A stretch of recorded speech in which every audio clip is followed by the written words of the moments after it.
ना मिले तो रिश्ता मैं तेरी यादों से जोड़ूंगा। मुझे जिद है मैं जीने का कोई मौका ना छोड़ूंगा। और इस खेल में तलब कैसी वफादारी की शर्तें क्या, ये मेरा हो ना हो मैं इसका होकर ही छोड़ूंगा।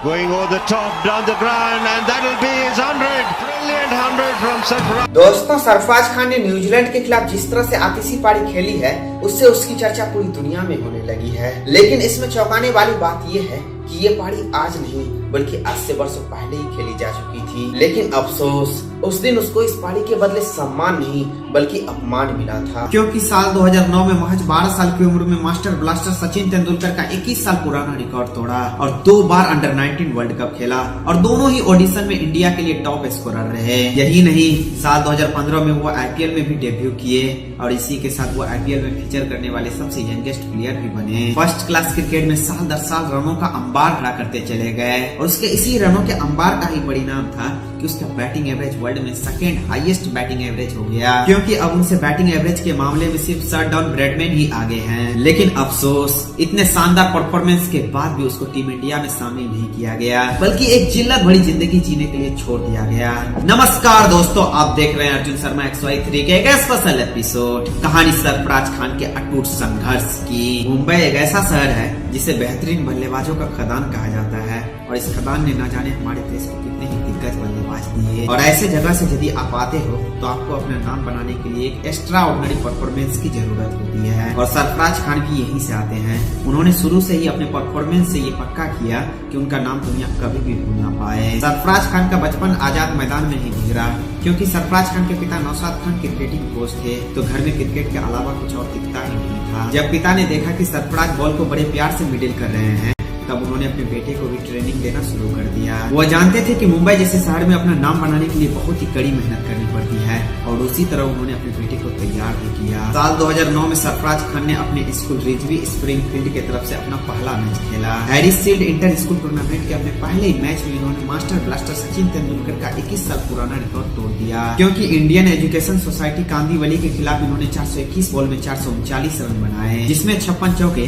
तो 12 गगनचुंबी छक्के शामिल थे और ये वैसा ही एक्स्ट्रा ऑर्डिनरी परफॉर्मेंस था जिसकी उनको दरकार थी। अब पूरे न्यूज और टीवी में सिर्फ सरफराज का ही नाम था, क्योंकि अब सभी इस युवा क्रिकेटर के बारे में चर्चा कर रहे थे। इसके बाद सरफराज खान को मुंबई के अंडर 19 टीम में शामिल कर लिया गया। लेकिन एक कहावत है ना, हर एक इंसान के लाइफ में चढ़ाव के साथ उतार भी आता है और यही सरफराज खान के साथ भी हुआ, क्योंकि साल 2011 में एक स्कूल ने सरफराज खान के ऊपर ओवर एज होने का इल्जाम लगा दिया और इस इल्जाम को सत्यापित करने के लिए जब सरफराज खान का बॉन्ड टेस्ट हुआ तो उसमें भी उसको दोषी पाया गया, जिसके बाद मुंबई क्रिकेट एसोसिएशन ने सरफराज खान को सस्पेंड कर दिया। लेकिन सरफराज खान के पिता ने यहाँ हार नहीं मानी बल्कि अपने बेटे का और भी एडवांस टेस्ट कराया और जब एडवांस टेस्ट का रिपोर्ट आया तो उसमें सरफराज खान पूरी तरह से निर्दोष पाया गया, क्योंकि उस रिपोर्ट के अनुसार सरफराज खान का एज बिल्कुल ठीक था। जिसके बाद मुंबई क्रिकेट एसोसिएशन ने एक बार फिर से सरफराज खान को अपनी टीम में शामिल कर लिया और इस इंसिडेंट से उभरने में उसको काफी समय लग गया। मुंबई अंडर 19 की तरफ से लगातार कंसिस्टेंट परफॉर्मेंस के बाद 2014 में उन्हें अंडर 19 वर्ल्ड कप के लिए भी टीम में इंक्लूड कर लिया गया, जिसमें उन्होंने 6 मैचों में 211 रन बनाए,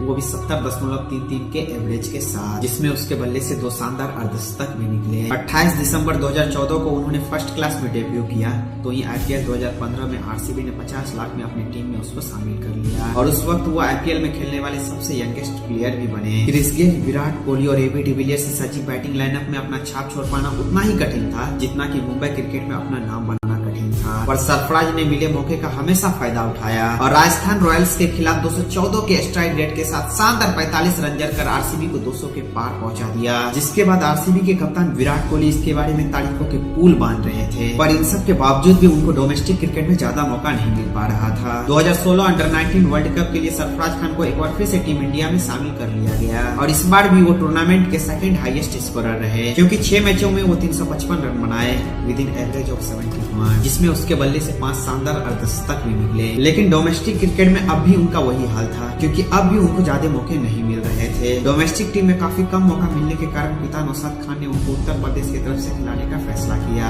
अपने क्रिकेटिंग कैरियर में इतने आगे आ चुके सरफराज खान को अब फिर से सब कुछ शुरू से शुरू करना था। उसके बाद उन्होंने लंबी लंबी लाइनों में लगकर क्रिकेट के ट्रायल्स में हिस्सा लिया, जिसके बाद उसको उत्तर प्रदेश के रणजी टीम में खेलने का मौका मिला। पर जिस परफॉर्मेंस की उम्मीद लेकर सरफराज खान वहाँ गए थे वो परफॉर्मेंस वहाँ उनसे डिलीवर नहीं हो पा रहा था। जिसके बाद 2019-20 रणजी सीजन में वो फिर से मुंबई आ गए और 19 जनवरी 2020 को अपनी पुरानी टीम उत्तर प्रदेश के खिलाफ उन्होंने 391 गेंदों में नाबाद 301 रनों की शानदार पारी खेली। अब इसके बाद सरफराज खान रुकने का नाम ही नहीं ले रहे थे और इस तरह सरफराज खान के अंदर अब वो हर गुण दिखती थी जो एक टेस्ट क्रिकेटर में होना चाहिए। और 2020 में जब लॉकडाउन लगा तब जहाँ से भी मैच का खबर आता पिता सरफराज खान को वहाँ मैच खिलाने ले जाते। पिता नौशाद खान ने पूरी तरह से यह निश्चय कर लिया था कि लॉकडाउन का असर उनके बेटे पर नहीं पड़ना चाहिए, क्योंकि लॉकडाउन के बाद जब उन्हें फिर से मौका मिले तो वो हर एक चुनौती के लिए फिर से तैयार रहे। जनवरी 2020 से मुंबई वापस आने के बाद सरफराज खान ने 14 इनिंग्स में 1564 रन बनाए विद इन एवरेज ऑफ 142.18।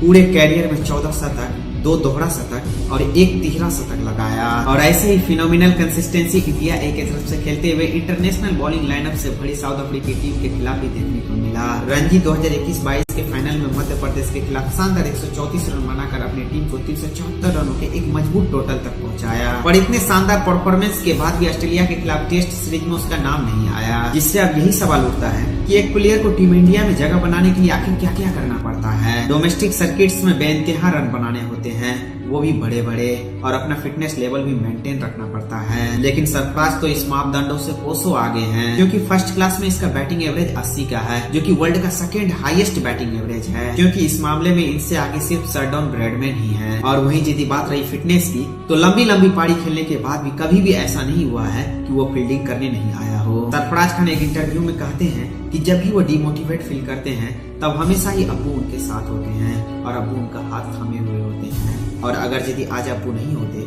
वो कब का हार मान चुके होते। और शायद ऊपर वाले को भी सरफराज खान और उनके पिता पर दया आ गई होगी, क्योंकि ये ऊपर वाले का ही करामत है कि पिछले 13 साल में पहली बार विराट कोहली ने किसी पारिवारिक रीजन से घरेलू सीरीज से छुट्टी लिया, जिससे टीम इंडिया में नए प्लेयर के लिए जगह बन पाया और सरफराज खान की टीम में एंट्री हुई। और जैसे ही इंग्लैंड के खिलाफ तीसरे टेस्ट मैच में उनको मौका मिला तो उन्होंने पूरी तरह से धमाल मचाकर रख दिया, क्योंकि तीसरे टेस्ट मैच के दोनों ही पारियों में 94 के स्ट्राइक रेट के साथ शानदार अर्धशतक लगाया। लेकिन यहाँ भी इनका संघर्ष खत्म नहीं हुआ, क्योंकि इस सीरीज में इतने शानदार परफॉर्मेंस के बाद भी अगले सीरीज में उसको प्लेइंग 11 में फिर से मौका नहीं मिला। और फिर से ये सवाल उठने लगा कि क्या सरफराज खान को सिर्फ दिलासा के लिए ही टीम इंडिया में शामिल किया गया था, क्योंकि अब इनका टीम इंडिया में सिलेक्शन तो हो रहा था लेकिन प्लेइंग 11 में खेलने का मौका नहीं मिल पा रहा था, जिससे सभी सरफराज फैंस में काफी नाराजगी थी। लेकिन फिर अचानक एक ऐसी खबर आती है जिससे सभी सरफराज फैंस के अंदर फिर से खुशी की एक नई लहर दौड़ जाती है, क्योंकि न्यूजीलैंड के खिलाफ पहले टेस्ट मैच में शुभमन गिल के बाहर होने के कारण सरफराज खान को एक बार फिर से टीम इंडिया के प्लेइंग 11 में शामिल कर लिया जाता है। और फिर से सबकी निगाहें सिर्फ एक ही खिलाड़ी पर टिकी हुई होती है और वो खिलाड़ी होते हैं सरफराज खान। लेकिन इस बार जब वो मैदान में उतरते हैं तो वो अपने नाम के अनुरूप पहली पारी में बिल्कुल भी परफॉर्मेंस नहीं कर पाते हैं, क्योंकि पहली पारी में वो डक पड़ी पवेलियन लौट जाते हैं। वैसे इस पारी में सिर्फ सरफराज खान ही नहीं बल्कि टीम इंडिया के 5-5 बल्लेबाज इस डक का शिकार हुए थे, जिसका परिणाम ये हुआ था कि पूरी टीम इंडिया मात्र 46 रनों पर ही ऑल आउट हो गई थी, जिससे पूरी दुनिया में भारतीय टीम की निंदा होने लगी थी और भारत की नैया पूरी तरह से मझधार में फंसी हुई थी। और अब सबको एक चमत्कार की उम्मीद थी और दूसरी पारी में वो चमत्कार बनकर आते हैं सरफराज खान, क्योंकि वो दूसरी पारी में ऐसी तबाही मचाते हैं पूरी न्यूजीलैंड टीम पूरी तरह से तहस नहस हो जाती है, क्योंकि उस पारी में वो सिर्फ शतक ही नहीं जड़ते हैं बल्कि 150 रनों की एक आतिशी पारी खेलते हैं, जिससे एक हारती हुई टीम इंडिया में फिर से जीत की उम्मीद जग जाती है। और उसकी वो पारी ऐसी अविश्वसनीय पारी थी जिससे उसकी ख्याति पूरी दुनिया में होने लगती है। और उसी पारी का परिणाम है कि लगातार प्लेइंग 11 से बाहर रहने वाले सरफराज खान को दूसरे टेस्ट में भी फिर से टीम इंडिया के प्लेइंग 11 में जगह मिल जाती है। वैसे क्या दोस्तों, आपके हिसाब से सरफराज खान को टीम इंडिया का परमानेंट हिस्सा बनाना चाहिए कि नहीं? कमेंट बॉक्स में अपना राय जरूर लिखें। तब तक के लिए टेक केयर एंड बाय। फिर मिलते हैं नेक्स्ट वीडियो में।